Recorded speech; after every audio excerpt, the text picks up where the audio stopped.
নমস্কার বন্ধুরা, আজ আমি নতুন আবার একটা রেসিপি নিয়ে চলে এসেছি, পাস্তা। তোমরা রোজ রোজ বাড়িতে ডিনারে একই খাবার খেয়ে যদি বোর হয়ে যাও, তো ঘরে থাকা কিছু উপকরণ দিয়ে এভাবে কিন্তু মুখের টেস্টটা একদম চেঞ্জ করে ফেলতে পারো, আর পুরো একদম একটা রেস্টুরেন্টের ফ্লেভারও নিয়ে চলে আসতে পারো। তো এটা বানাতে এমন কিছু লাগবে না, ঘরে থাকা কিছু উপকরণ দিয়েই হবে। প্রথমে আমাকে পাস্তাটাকে একটু সিদ্ধ করে নিতে হবে। তার মধ্যে জল গরম করে আমাকে ওর মধ্যে একটু সাদা তেল দিতে হবে। তার মধ্যে আমরা পাস্তাটা দিয়ে দেবো। তেলটা দিলে পাস্তাটা একে অন্যের সাথে লাগবে না।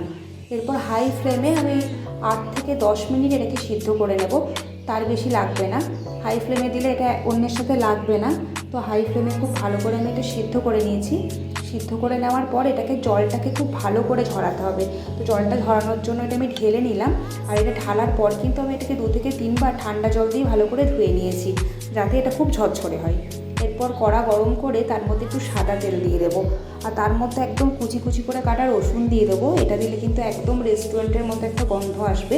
তো রসুনটাকে হালকা ফ্রাই করে একটা বড় পেঁয়াজ আমি একদম স্লাইস করে সরু সরু করে কেটে নিয়েছিলাম, সেটা আমি এর মধ্যে দিয়ে দেবো। এবার এটাকে একটু ভাজতে দেবো, খুব বেশি এটা একদম বেরেস্তার মতো কালার হবে না। হালকা ফ্রাই করার পর আমি এর মধ্যে একটু কাঁচা লঙ্কা কুচি আর সরু সরু করে ক্যাপসিকাম কুচি দেবো। আর এরপরে আমি একটা টমেটো পেস্ট করে নিয়েছিলাম, বড় টমেটো। তোমরাও একটা টমেটো নিজের পরিমাণ অনুযায়ী দিয়ে দেবে, তাহলে গ্রেভিটা যতটা টমেটো দেবে গ্রেভিটা তত ভালো হবে। এরপর এটাকে ভালো করে কষাবো। কিছুক্ষণ কষানোর পর আমি সসগুলো, soya sauce, tomato sauce, red chilli sauce, green chilli sauce add করে নেব। তোমাদের কাছে এত সস না থাকলেও কোনো অসুবিধে নেই, তোমরা নিজের পছন্দ মতো যে সস থাকবে সেটাই দিয়ে দেবে।